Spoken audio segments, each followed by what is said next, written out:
Hey guys, welcome to my channel. In this video, I'll show you how to cut off this rough-in drain pipe and cover it with cement. I recommend having some plumbing experience before doing this and that you feel comfortable working around a lot of noise and dust. Make sure to follow all the tips in this video to avoid damaging the pipe. I'll use a hammer chisel with an SDS point bit to break the cement and an oscillating multi-tool to cut the pipe. You'll also need some earplugs, a P95 mask, and tight-fitting goggles because cement dust is very hazardous and it irritates the eyes and throat. A good shop vacuum will make this job much easier. I recommend Rigid if you don't have one already. This one has worked great for me for capturing dust in the past, and it vacuums up big debris really easily. And to prevent the dust from spreading to the rest of the house, seal off the area with plastic sheeting. Alright, so let's get started. I'll begin by chiseling a circle around the drain pipe, 1.5 inches away from the pipe. The idea here is to start away from the pipe, and as I dig down, then I will move closer towards the pipe. Starting too close to the pipe will make it more difficult and more likely to hit the pipe, so I'll keep away from the pipe as far as I can. Once you start chiseling, the debris will gather up pretty quickly, so vacuum them once in a while to get better visibility. Most basements will have a concrete floor 2 to 3 inches thick, and once the bit breaks through, it will go down very fast and it may hit a pipe if you're not careful. I'll take my time here and let the chisel do the work slowly, and once it's about 1.5 inches through, I'll be particularly careful so I don't go down too fast.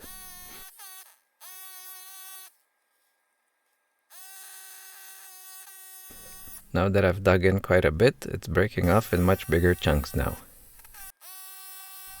When chiseling close to the pipe, always aim the chisel beside the pipe and away from the pipe to avoid damage. Never aim the chisel directly at the pipe.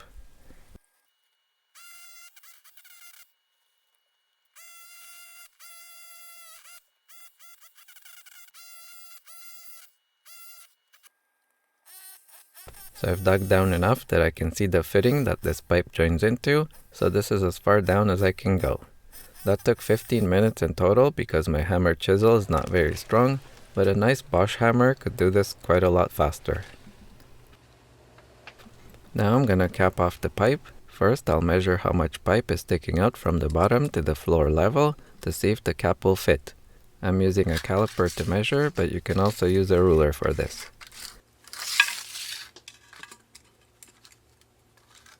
So I measured 42.5 millimeters, and the ruler thickness is about 2, so that's roughly 40 millimeters from the bottom of the fitting to the floor surface. Now I will measure how tall the cap is,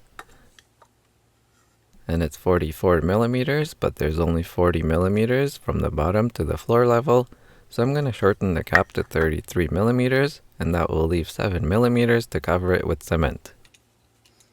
To mark where to cut the cap, I will hold one side of the caliper on the top of the cap and rotate the cap while scoring a circular mark with the other side of the caliper. And now I'm going to cut along this mark. Even with the thinnest blade, an oscillating tool is not the ideal tool for cutting ABS because it melts the edges and it's hard to get a straight cut. A jigsaw with a fine wood cutting blade is ideal, but be very careful holding the cap. I'm holding it by hand, but I recommend putting it in a vise for safety.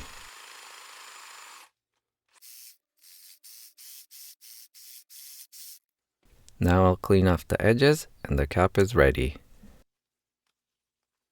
To cut the pipe to the proper height, I will measure the distance inside the cap first.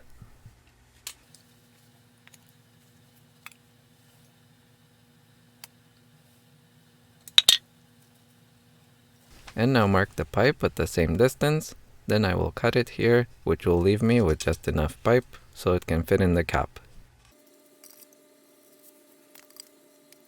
To cut the pipe, I will carefully be rotating the oscillating tool around the pipe, keeping the tool moving at all times, which will result in a straighter cut with less jagged edges. Try not to stay in the same place for too long or to go through the pipe right away.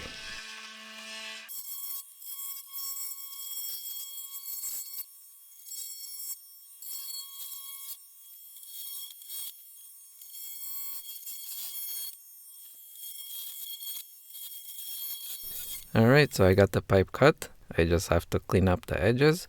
You can use something like a chisel or anything with a sharp edge.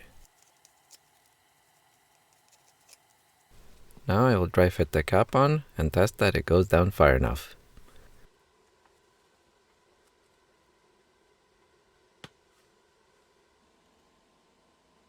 So I went in just below the floor surface, which is perfect. Now I'll have to remove it and then we'll glue it on. If it gets stuck on the pipe and it's hard to remove, carefully pry it from alternating sides until it comes out.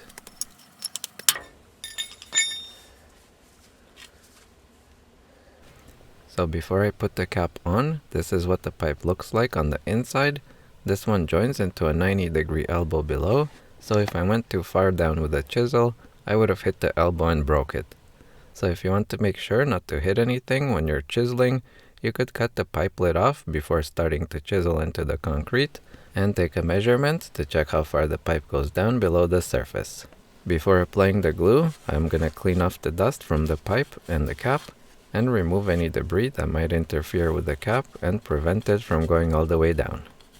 I'll spread a full sponge of glue inside the cap. This is a 3-inch cap, so it needs plenty of glue.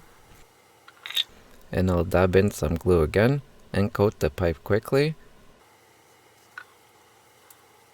And now push the cap down quickly while turning it, and that will spread the glue evenly.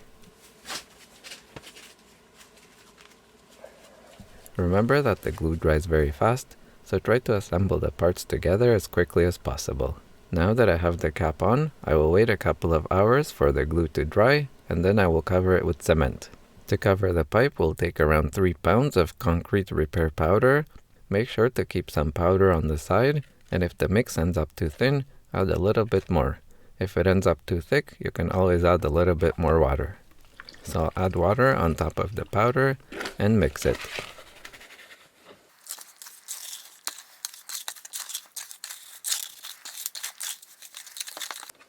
My mix came out a little bit too runny, so I'm gonna add a little bit more powder. Remember that a little powder or water goes a long way here, so I'm adding just a little bit, and that should thicken it enough. So this is the perfect consistency. It's not too thick and not too thin. You don't want it to be too thin, because then it will crack when it dries. Before applying the concrete, spray water over the existing cement. This will help it stick. And pour the concrete on top.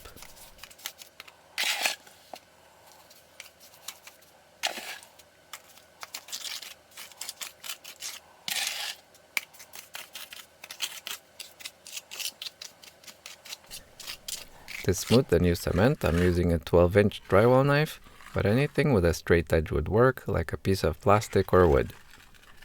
Make sure to keep the edge clean if you use it again to get a smooth surface. And taper the edges off, but don't worry too much because you can taper them a bit more later. Now I will wait 30 minutes for it to dry a little bit, and then I will taper the edges off a little more.